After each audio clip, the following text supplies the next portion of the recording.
અમે દર્શનનો ચહેરો અમને યાદ આવી જાય ને આમ જોઈને તમને આમ હજુ ડાયરેક્ટ ઉઠીને જોયું ને આ શું કરાયું આઈ વેરી શોકિંગ એ દર્શન હમણાં 2 દિવસ પછી અમારી એનિવર્સરી આવે છે અને દર્શન ત્યારે જ લુક ચેન્જ કરી નાખે લુક દર્શનને એવું હતું કે યુનિક નહોતું કરવું એને એમ લાગે કે હું છે ને નાનો એવો લાગીશ એવું લાગે એને એમ કેમ છો બધા મોજમાં સ્વાગત છે તમારો અમારા મસ્ત મજાના નવા અને ફ્રેશ વ્લોગમાં બધાને સવારના જય શ્રી કૃષ્ણ અને કેવી ઠંડી પડે છે તમારા ગામમાં તમારા શહેરમાં તમારી સિટીમાં મને કોમેન્ટમાં કહેજો ને અમારે અમદાવાદમાં ઠંડી પુષ્કળ પડે છે અને સવારમાં જો કામ કરીને નવરી થઈને હું બહાર હજી માથું વળવા જાઉં ને ત્યાં તો અમારા ખુશુભાઈની રાવું ચાલુ થઈ જાય કે સાંજ સુધી આમ કરે ને તેમ કરે ને કેટલા તોફાન કરે છે ને કે વાત ન પૂછો લાઈક એને જેજેવાળાને માથું ને જો દાંતીઓ લે એનું માથું ઓળીને એટલે પછી કાનાનું એ માથું ઓળી દે ચલો તું ઓળી લે તો ઊંધો પાઈસી કટ કેમ તોફાન કરે છે તોફાન કેમ કરે છે કુસુ કુસુ તાર નામ શું છે મને કે ને તાર નામ શું છે મને કે ને તોફાની કાનુડો છે અમારો તો અત્યારે તો જો ફ્રી થઈ ગયા છે ફ્રી કેવા થઈ ગયા છે ખબર છે ખાંડ સુધીના ફ્રી થઈ ગયા છે હવે જો કે આપણે કંઈ કામ નથી ને બપોરની રસોઈ બધું થઈ ગયું છે શું મારી દીકરો હવારમાં જેટલું લીધું એટલો પછી સીધી અત્યારે 6:45 વાગી ગયા છે સો આજે બ્લોગમાં એવું હતું કે ઘરમાં જેટલો સન્નાટો હતો ને કે બ્લોગ શું લો કેમ કે કંઈ કામ નહોતું કંઈ હતું નહીં કંઈ કેવા જેવું નહોતું કંઈ બ્લોગમાં લેવા જેવું નહોતું કોઈ જ નહોતું ખાલી બપોર વચ્ચે બધા સૂઈ ગયા એટલે પછી બાજુમાં અમારા માસી છે બાજુમાં માસી છે ને એને ખાલી ગાંઠિયા કરતો હતો તો આખી બપોર આપણે ન્યા વયા ગયા હતા તો એમ બપોર વહી ગઈ બપોર પછી જે થોડું ઘણું કામ હતું એ કામ પતાવીને આપણે હાવ ફ્રી બેઠા હતા પણ શું કરું બ્લોગમાં શું લઉં કાંઈ લેવા જેવું જ નહોતું તો કાંઈ લીધું જ નહીં મેં કાંઈ નહીં અત્યારે બ્લોગમાં હવે કન્ટિન્યુ રહ્યો હવે અત્યારે કંઈક નવું લઉં એમ વિચારું છું બ્લોગ તો કમ્પ્લીટ કરું ને તો કાંઈ નહીં અત્યારે 6:45 વાગી ગયા ને જમવાનો ટાઈમ બની ગયો છે રસોઈનો ટાઈમ જમવાનો તો નથી જો કે રસોઈનો ટાઈમ થઈ ગયો છે તો અત્યારે પહેલાં રસોઈ કરી નાખું પછી બ્લોગ આપણે શૂટ કરીએ તો જો દર્શન ઘરે આવ્યા ને તો અમે લેવા ગયા હતા મસ્ત મજાનું છે ને કહું જો મિક્સચર આ તો જો કે અમારું જૂનું છે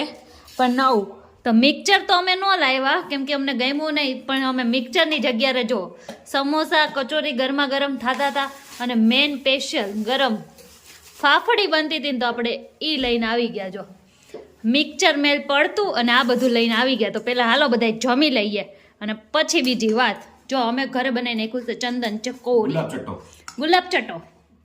ગુલાબ ચટ્ટો બનાવ્યો છે ગુલાબ ચટ્ટો તો કઈ નહીં હાલો પેલા જમી લઈએ પછી બીજી વાત અને આજ સવારની હું એમ કહેતી હતી ને અમારા ઘરમાં આજ કઈ લેવા જેવું નહોતું બ્લોગમાં એકદમ શાંતિ હતું પણ આજ સવારના અમે સાસુ હોવ છે ને કુસુ પણ બધાય અમે આમ જોઈને અમે દર્શનનો ચહેરો અમને યાદ આવી જાય ને આમ જોઈને અમને એવું થઈ જાય છે કેમ કે દર્શન કાલ રાત્રે જો કે એવું કરાઈને આવ્યા હશે પણ અમે સવારમાં જોયું તો બધા શોક થઈ ગયા કે દર્શન શું કરાયું દર્શને જોવો એના ફેસ ઉપર દર્શન બતાવો એકવાર જો દર્શનને કેવી રીતના હું કામ આવું કરાયું મૂછબૂછ કાઢ્યું એકદમ સિરિયસલી વાત કહું હું સિરિયસલી કહું ને તો એકદમ બકવાસ નહીં સારું લાગતું બિલકુલ નહીં તે થોડી કઢાઈ મૂછ પછી અફસોસ થઈ ગયો યાર નહીં સારું લાગે પણ તો કઢાઈ નાખી પણ અડધી તો રખાય નહીં અડધી રાખી હોત તો થોડુંક વધારે સારું લાગે વધારે યુનિક થઈ જાત પણ આ બિલકુલ નહીં સારું લાગતું દર્શન ઘરની ખેતી અને ગમે ત્યારે આવી જશે એ વાત સાચી પણ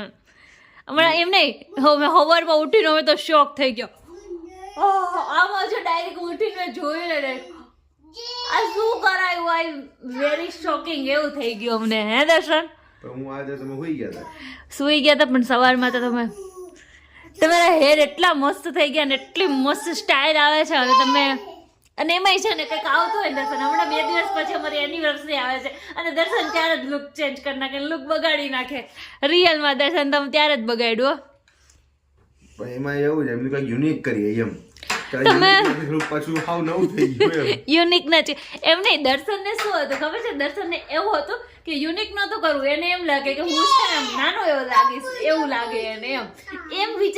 વિચારવાના ચક્કરમાં એને આ કરાવ્યું છે. સાચું કે નહીં? મારી ઉંમર તો હજી નાની જ છે ને, હું તો હજી 25 વર્ષનો જ છું. ઓ સિરિયસલી મારી હવે દર્શન 25 નથી રહી. બબલુ પપ્પા કે પાપા કુસો પાપા કેવા લાગે છે?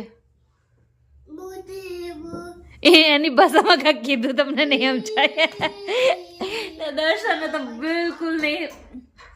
શોક કરી દીધા. દર્શને બધાને એમ શોક કરી દીધા. જો કે અમારું ટાઇટલ જોઈને તમને ખબર પડી જ ગઈ છે. દર્શનને શોક કરી દીધા, પણ કેમ કરી દીધા નહીં તમને આખો વ્લોગ જોયો પછી ખબર પડી હશે. તો થેન્ક યુ સો મચ તમે અમારો આખો ફૂલ વ્લોગ જોવા માટે. તો કાંઈ નહીં, હાલો હવે આવું તો હું